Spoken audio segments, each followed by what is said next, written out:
Màámi, òrìṣà àkọ́kọ́ tí mo gbọ́njú mọ̀ kí n tó mọ̀ wípé adániwáyé ń bẹ. Olùgbèjà àkọ́kọ́ tí ọmọ ń sábà. Ewé ńlá orí igi tí ò jẹ́ kí ọrùn ó pagi. Bí ayé bá lé ọmọ títí, wọ́n ní ẹ fílẹ̀. Àjẹ́ tí ìyá rẹ̀ gbà ní ń dáàbò bò. Láì mọ̀ wípé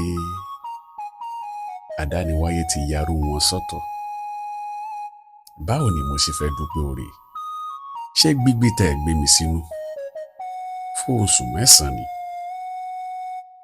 Tàbí ìgbà tí ẹ fi ibi sínú kémi lè bá rí oúnjẹ jẹ? Bóyá kí n kọ́lé alájà 13 fún yín ná, tàbí kí n filé pọtí kí n fọ̀rọ̀ nà òrùka, kí orí jẹ́ pẹ́ láyé, kẹ́ ẹ fọwọ́ páwó kẹ́ ẹ sì fèrè kí jóbi. Happy 70th birthday to you, Màámi, Mrs. Abidako, ìyá Ayọ̀dèjì, ìyá Ọlájídé, ìyá Tèmítọ́pẹ́. Bíbélì sọ wípé bí ikú bá ń pa wọ́n ní ilẹ̀ Íjíbítì, ṣùgbọ́n tó bá délẹ̀ Góṣẹ́nì dandan ni kó fò. Ikú rí yín kété, ó dorí òdì, ó dorí inú igi nínú igbó. Báyé bá ń jáyé bígbà bá ń jẹ́gbà, ẹ ní tọ́nà wo sàárè ọmọ. Ó kúkú wolú Ọlọ́run ọba àbí òkè ló dirí ẹwà fàkókò. Ìyá dáadáa, ìyá tó fi ṣe ń fi tọrọ ìyá. Ẹ wo, mo kúkú ti wálé ayé kan iná. Tí n bá tún wá máa padà wá, tádániwáyé bá sọ pé ká tún padà wá, ọ̀dọ̀ yín náà ló tún wù mí pé kí n yà sí.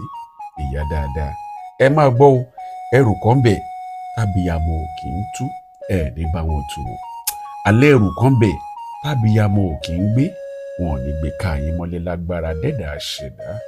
Àrìmé kékeré lè mẹ́dùn mí o, mi àrìmé kékeré lè mẹ́dùn mí o, ń bá kí ọ sọ tún ń bá kí ọ sọ sí o, ń bá ikọ̀ yáyé gbérí bọ́ tún rẹ̀ lọ o, lúlẹ̀ rẹ̀ lù láwẹ̀ o,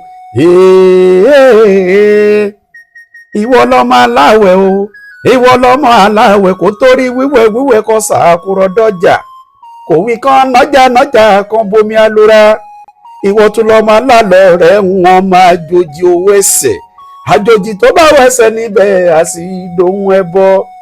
Ẹ̀yin lọ́mọ adúlù, ó dùlù ẹ̀bẹ̀ ní laago, ọmọ ọlọ́sọyìn kò mẹ́nu já kíká, ọ̀sọyìn ó lérí ẹ̀fọ́ bí ọlọ́ni, ó mú ògùn ṣùgbàdí, ọmọ ọlọ́rìṣàlẹ̀ lápá kan dára òjébò, olùkàn jókòó lékè etí ìdúlù àbá mi ni kọ̀lí má yà ní kí ọmọ rẹ̀ lé fún, ẹ ti sọ́dọ̀ ọmọ ẹnìkan kò yóò má yà ní kí ọmọ rẹ̀ lé fún, ẹ̀yì ọ̀rẹ́sà ọ̀hún pa yégelu lé alújẹwì, ẹ̀yì ọbẹ̀ yéye, ojúkọ bá ti mú alíjẹwì bá lé kákìtì ayé lórí, òtìrìtẹ́rẹ́ omi sàn ó pọ̀nà bá mi ní bí ìwọ lọmọ òrùkú mọ̀dẹ̀gbẹ̀yìn sadẹ̀, ọmọ olórùkú pópó òròde, mi ọ̀pẹ́ sì gìdìkẹ́ létí omi lẹ́rìí jiyàn òrùkú lè jan dà, bọ́ ọmọ yá yorí rẹ̀ á dọ́ bíbọ́, bọ́ ọmú kiri yorí rẹ̀ á di kirikiri, òkìrìkiri lè ṣe bú gbáàdé mọ́kàn bá délé rí lọ́nà àwẹ̀, ọmọ àkókò èsì kìíní tòògùn káre o. Happy birthday to you, mom. Ìgbàgbọ́ ọdún kan ẹ pẹ̀lú peace on.